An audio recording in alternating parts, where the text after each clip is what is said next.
So, today we're going to dive into a real clash of ideas.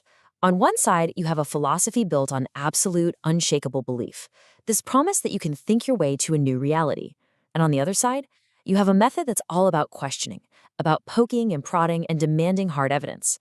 These are two totally different paths to understanding the world, and it all kicks off with a really bold claim about getting rich.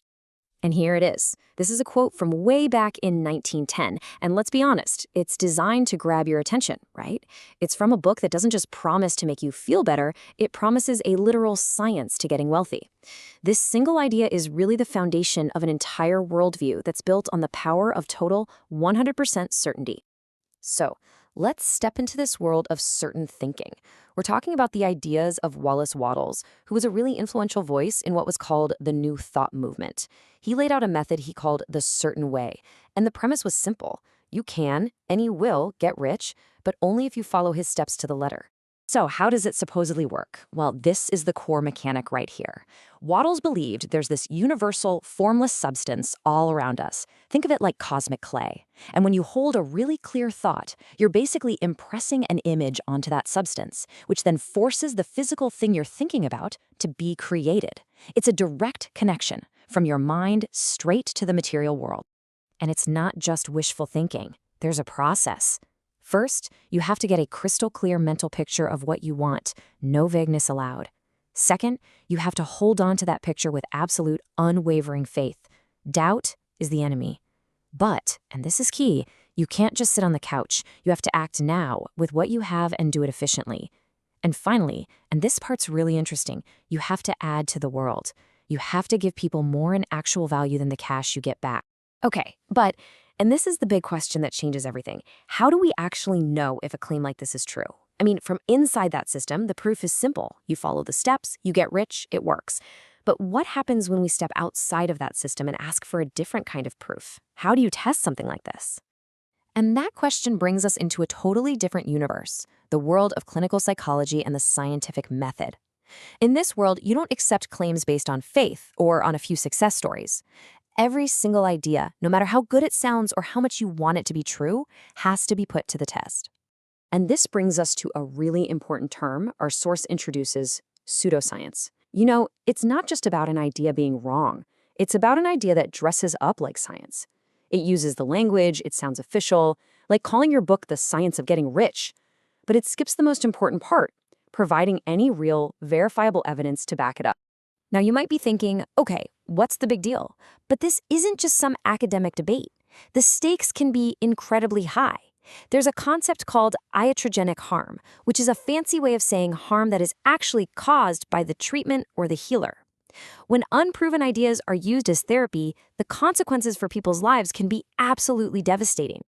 And this quote right here, it just cuts right to the core of the conflict. For Wattles, an anecdote, one person getting rich is all the evidence you need. But from a scientific point of view, personal stories or even a client saying they feel better are what's called a weak evidentiary read. They're just not strong enough to build a case on because so many other things could be responsible for that success. All right, so let's get specific. Let's put some of these widely held beliefs on trial, so to speak. The source text we're looking at, Science and Pseudoscience in Clinical Psychology, does exactly this. It points out that a lot of popular ideas about how our minds work, things we kind of take for granted, don't actually survive when you look at them closely. I mean, just take a look at this list. These ideas feel so intuitive, right? The idea that anger is like a pressure cooker that has to blow, or that our memory is like a perfect video recording. They're compelling metaphors, they're simple to understand, but the research argues that at best, they're huge oversimplifications, and at worst, they can be dangerously wrong. So this is the obvious question, isn't it? If the science says one thing, why does our own gut feeling, our own experience, sometimes scream the opposite? How can something feel so true if the evidence isn't there? Well, psychology actually has a really good explanation for that feeling. It's called the P.T. Barnum effect. And what it means is that we humans have this tendency to take very vague, general statements and feel like they apply uniquely to us, especially if those statements are positive.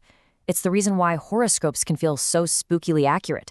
It's why some of these general claims can resonate so deeply with us, even when there's no specific proof behind them.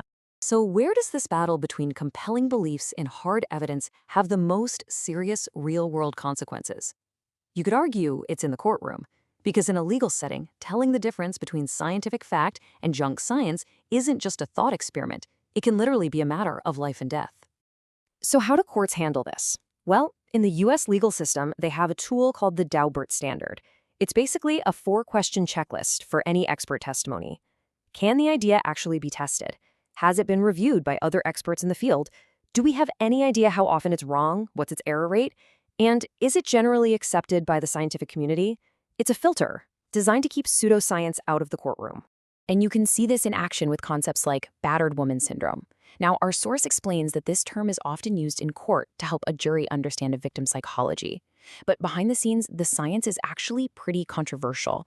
It's a powerful reminder that even inside our justice system, these ideas are always being debated, tested, and updated based on new evidence.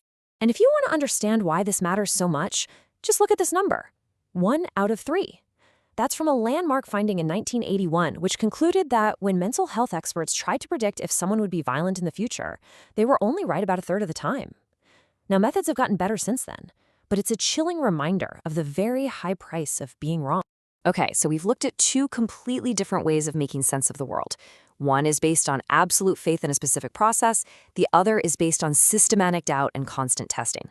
So let's bring them together, side by side, one last time. So here it is, in a nutshell. On one side, you have the certain way. It's fueled by your personal belief, faith, and purpose. And its promise is personal prosperity.